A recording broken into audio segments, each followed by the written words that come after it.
মোৰ প্ৰিয় দিন দৰদী ভাই বন্ধুসকল, আপোনাৰ সন্তানক লৈ যদি আপুনি ডাঙৰ সপোন দেখিছে, আপোনাৰ ল'ৰা ছোৱালী ডাঙৰ মানুহ হ'ব, ডক্টৰ হ'ব, ইঞ্জিনিয়াৰ হ'ব, ডাঙৰ চাইণ্টিষ্ট হ'ব, আপুনি যদি এনেকুৱা সপোন দেখিছে আৰু এইফালে ল'ৰা ছোৱালী পঢ়া শুনাত মন নাই, পঢ়িব নিবিচাৰে, যদিও পঢ়ে পাহৰি যায়, ব্ৰেইনৰ স্পীড কম, তেন্তে আপোনাক আজি সৰু সৰু দুটা দোৱা মই শিকাই দিম। এই দোৱা পঢ়ি আপোনাৰ সন্তানৰ মূৰত আপুনি ফুকাই দিব, ইনশাআল্লাহ আপোনাৰ সপোন বাস্তৱত ৰূপান্তৰ হ'ব। আপোনাৰ ল'ৰা ছোৱালী ডাঙৰ মানুহ হ'ব, বহুত বুদ্ধিমান হ'ব, ব্ৰেইনৰ স্পীড বাঢ়ি যাব ইনশাআল্লাহ তাআলা। মোৰ প্ৰিয় বন্ধুসকল, আপোনাৰ সন্তানৰ কাৰণে আপুনি যদি এইখিনি আমল কৰে, নিশ্চয় আল্লাহ ৰব্বুল আলামিনে কবুল কৰিব। মা বাবাৰ দোৱা আল্লাহ তাআলাই ঘূৰাই নপঠায়। ৰাসূলুল্লাহ সাল্লাল্লাহু আলাইহি ওয়াসাল্লামে ইৰশাদ কৰে, তিনিজন ব্যক্তিৰ দোৱা আল্লাহ কেতিয়াও ঘূৰাই নপঠায়। তাৰে সৰ্বপ্ৰথম হৈছে সন্তানৰ কাৰণে পিতৃ মাতৃৰ দোৱা। এক নম্বৰ, সন্তানৰ কাৰণে যদি পিতৃ মাতৃয়ে দোৱা কৰে, এই দোৱা আৰু আল্লাহৰ মাজত কোনো ধৰণৰ পৰ্দা নাথাকে, সুবহানাল্লাহ। দুই নম্বৰ হৈছে মুছাফিৰৰ দোৱা, আল্লাহ ৰব্বুল আলামিনে লগে লগে কবুল কৰে। তিনি নম্বৰ হৈছে মজলুমৰ দোৱা, এজন ব্যক্তিয়ে আৰু এজন ব্যক্তিৰ ওপৰত অত্যাচাৰ কৰিছে, যিজন ব্যক্তিৰ ওপৰত অত্যাচাৰ কৰা হৈছে সেইজন ব্যক্তিয়ে যদি আল্লাহৰ ওচৰত দোৱা কৰে বা বদদোৱা কৰে, আল্লাহ ৰব্বুল আলামিনে লগে লগে কবুল কৰে, সুবহানাল্লাহ। পিতৃ মাতৃয়ে সন্তানৰ কাৰণে দোৱা কৰিলে আল্লাহ তাআলাই কেতিয়াও ঘূৰাই নপঠায়। মোৰ প্ৰিয় বন্ধুসকল, আমাৰ সকলোৰে পৰিচিত চুলতানুল আৰিফিন, বিশ্ববিখ্যাত আল্লাহৰ ওলি বাইজিদ বুস্তামি, তেওঁ কেনেকৈ আল্লাহৰ ওলি হ'ল জানেনে? তেওঁ যেতিয়া সৰু বাচ্চা আছিল, 7-8 বছৰ বয়স, এদিনাখন ৰাতি মাকে পানী বিচাৰিলে, বাবা মোক অলপ পানী আনি দিয়া। ঘৰৰ ভিতৰত বিচাৰিলে, পানী নাপালে। সৰু বাচ্চা পানী বিচাৰি বাহিৰলৈ ওলাই গ'ল আৰু মাকে পানী বিচাৰি অলপ সময় ৰখি থাকি টোপনি গ'ল। তেওঁ পানী বিচাৰি বিচাৰি বহুত দূৰৰ পৰা পানী লৈ আহিছে। আহি যেতিয়া মাকক মাতিছে, মাক টোপনি গ'ল আৰু টোপনিৰ পৰা জগাবলৈ টান পাইছে। যদি টোপনিৰ পৰা জগাই দিওঁ মাকে কষ্ট পাব, বয়সীয়া মানুহ হয়, নজগাও। কিন্তু আকৌ পানী থৈ যদি মই টোপনি যাওঁ, তেওঁ চিন্তা কৰি আছে, তেতিয়া মাকে আকৌ যেতিয়া পানী বিচাৰিব, হয়তো মই তেতিয়াও পানী দিব নোৱাৰিম, গতিকে মই টোপনি নামাৰো। টোপনি নামাৰি পানীৰ গ্লাছ হাতত লৈ ৰাতিটো ৰখি আছে। মাকে যেতিয়া ফজৰৰ সময়ত টোপনিৰ পৰা সাৰি পাইছে, ফজৰৰ আজান শুনি যেতিয়া টোপনিৰ পৰা উঠিছে, উঠি দেখা পাইছে বাইজিদ বুস্তামি ৰখি আছে পানীৰ গিলাচ হাতত। সুধিছে, বাবা তুমি কি কৰি আছা? বাইজিতে কয়, সৰু বাচ্চাই, মা তুমি যেতিয়া পানী বিচাৰিছিলা, মই পানী বিচাৰি ঘৰত পোৱা নাছিলো, বহুত দূৰৰ পৰা মই অমুক জাগাৰ পৰা মই কুৱাৰ পৰা পানী উঠাই আনিলো, আহি চাইছো তুমি টোপনি গৈছা আৰু মই তোমাক জগাবলৈ টান পাইছো। আকৌ মই যদি শুই যাওঁ, তুমি উঠি যদি পানী বিচাৰি নোপোৱা, তেতিয়াহ'লে তোমাৰ কষ্ট হ'ব, মই পানী দিব নাপাম, সেইকাৰণে মই ৰখি আছো, ৰাতিটো মই ৰখিয়ে আছো। বাইজিদ বুস্তামিৰ মাক চকুৰ পানী এৰি দিছে আৰু কান্দি দিছে, ইয়া আল্লাহ, হে আসমান জমিনৰ মালিক, হে কুল জাহানৰ মালিক, মোৰ সন্তানে মোৰ কাৰণে ইমান কষ্ট কৰিছে, গোটেই ৰাতিটো পানীৰ গ্লাছ হাতত লৈ ৰখি আছে মোৰ খিদমতৰ কাৰণে। হে পৰৱাৰদিগাৰ, তুমি মোৰ বাইজিদক চুলতানুল আৰিফিন বনাই দিয়া, বিশ্ববিখ্যাত আল্লাহৰ তোমাৰ ওলি বনাই দিয়া, তোমাৰ বন্ধু বনাই লোৱা, সুবহানাল্লাহ।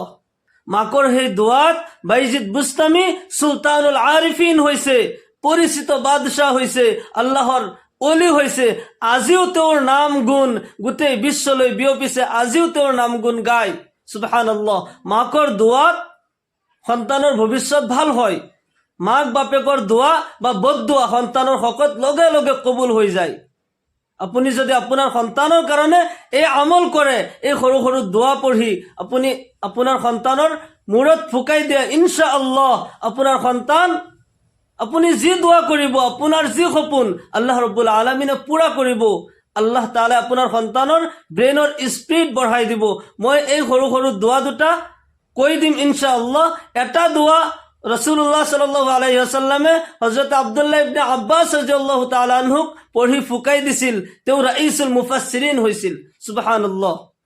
আৰু এটি দোৱা হযৰত মুসা আলাইহিস সালামে কৰিছিল, কুৰআনে কাৰিমৰ পৰা এই দুইটা দুৱাই মই আপোনাক শিকাই দিম, স্ক্ৰীনত ধুনীয়াকৈ লিখি দিম, আপুনি পঢ়ি মুখস্থ কৰি ল'ব আৰু আপুনি এই আমল কৰি থাকিব ইনশাআল্লাহ। ইয়াৰ পূৰ্বে ইমাম বুখাৰী ৰহমতুল্লাহ আলাইহি লিখা সৰু এটি ঘটনা মই সংক্ষেপত কোৱাৰ চেষ্টা কৰিম, সকলোৱে মন দি শুনিব।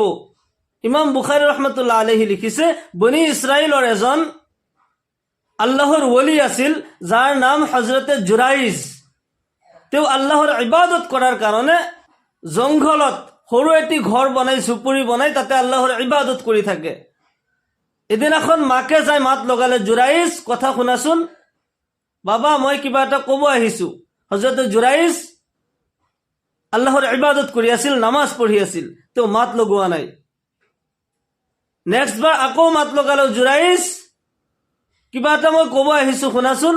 তেওঁ চিন্তা কৰিলে মই নামাজ এৰি দিম, নামাজ এৰি মাকৰ লগত কথা পাতিম, মই নামাজটো পঢ়িলো, পিছত মাকৰ লগত কথা পাতিম আৰু। 3 বাৰ মাত লগোৱাৰ পিছত যেতিয়া হজৰতে জুৰাইজ কোঠালিৰ পৰা ওলাই নাহিল, মাকৰ কথাৰ উত্তৰ নিদিলে, মাকে তেতিয়া অভিশাপ দিলে, বদদুৱা দিলে, হে জুৰাইজ তোমাৰ তেতিয়ালৈকে যেন মৃত্যু নহয়, তেওঁ মনে মনে বদদুৱা দি আছে, অভিশাপ দি আছে, তেতিয়ালৈকে যে তোমাৰ মৃত্যু নহয় যেতিয়ালৈকে তুমি বেশ্যা নাৰীৰ ফিতনাত নপৰা। নাউজুবিল্লাহ, মাকে অভিশাপ দি গুচি গ'ল। সেই জংঘলতে বহুত ৰখীয়াসকলে গৰু ছাগলী ভেড়া দুম্বা এইবোৰ ৰাখে আৰু তেওঁলোকে এগৰাকী বেশ্যা নাৰীৰ লগত জিনা কৰিলে, কুকৰ্ম কৰিলে আৰু সেই বেশ্যা নাৰীৰ গৰ্ভত সন্তান আহিল। এতিয়া এই ৰখীয়াসকল বাচিব লাগিল নে? তেতিয়া এওঁলোকে কৰিলে কি, বেশ্যা নাৰীক কিছু টকা পইচা লগত দি কৈছে, তুমি সম্ৰাটৰ ওচৰত যাবা আৰু যাই কবা অমুক জংঘলত থকা এজন ব্যক্তি, তেওঁ বোলে আল্লাহৰ ওলি হয় কিন্তু তেওঁ ভণ্ড হয়, তেওঁ মোৰ লগত জবৰদস্তি এনেকুৱা কাম কৰিছে, এতিয়া মোৰ পেটত বাচ্চা, আপুনি এইটো বিচাৰ কৰি দিব লাগে।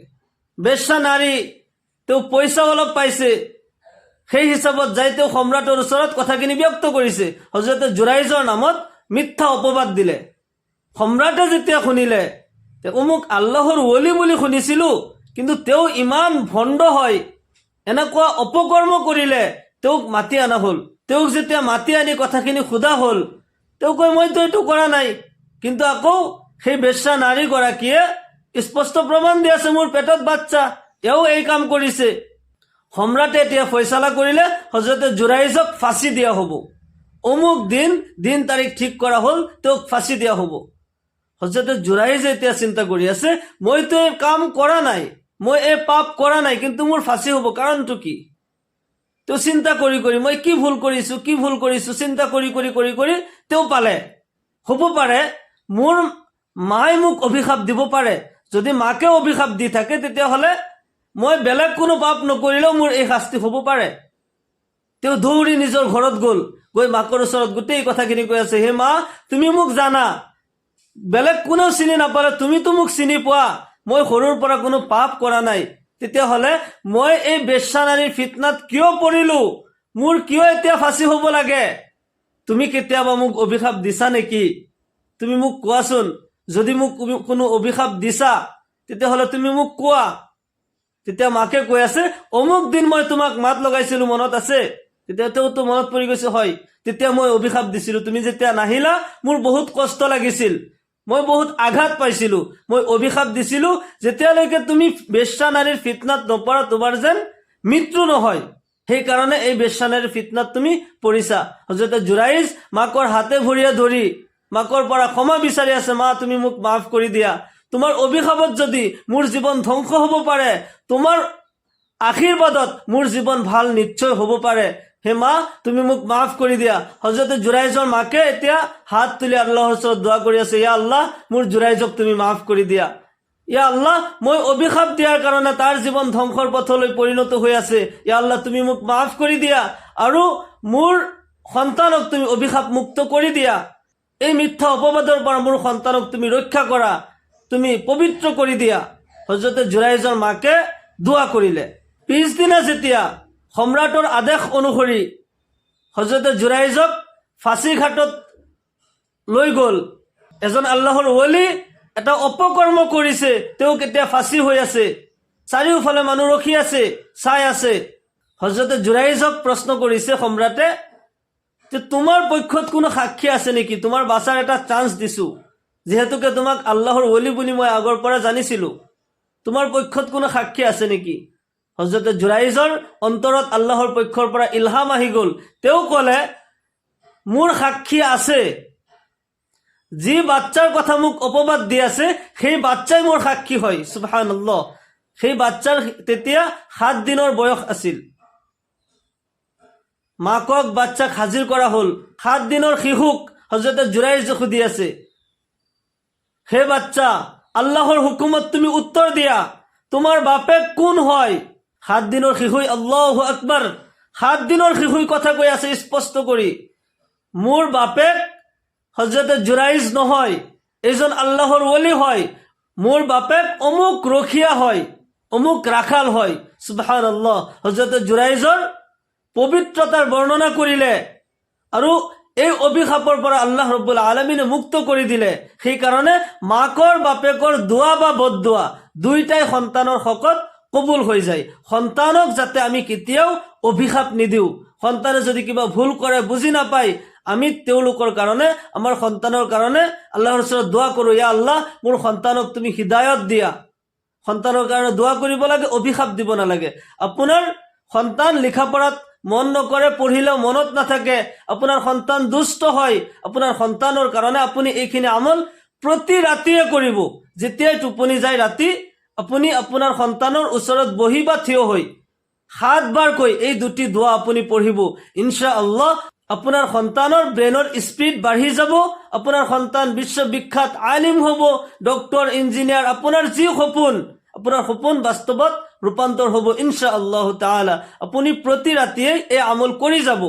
প্ৰথমতে আপুনি 3 বাৰ দুৰুদ শৰীফ পঢ়িব। যিকোনো আমলৰ আৰম্ভণিত দুৰুদ শৰীফ পঢ়িব লাগে, তেতিয়া কবুলিয়াতৰ আশা বেছি থাকে। 3 বাৰ দুৰুদ শৰীফ পঢ়ি ল'ব। তাৰ পিছত আপুনি পঢ়িব, আল্লাহুম্মা ফাক্কিহু ফিদ্দিন, আল্লাহুম্মা ফাক্কিহু ফিদ্দিন, আল্লাহুম্মা ফাক্কিহু ফিদ্দিন। এই দোয়া ইয়াৰ লগে লগে ৰব্বি জিদনি ইলমা, দুইটা কিন্তু একেলগে পঢ়ি যাব লাগিব। আল্লাহুম্মা ফাক্কিহু ফিদ্দিন, রব্বি জিদনি ইলমা। এবার হল আল্লাহুম্মা ফাক্কিহু ফিদ্দিন, রব্বি জিদনি ইলমা। দুবার হল।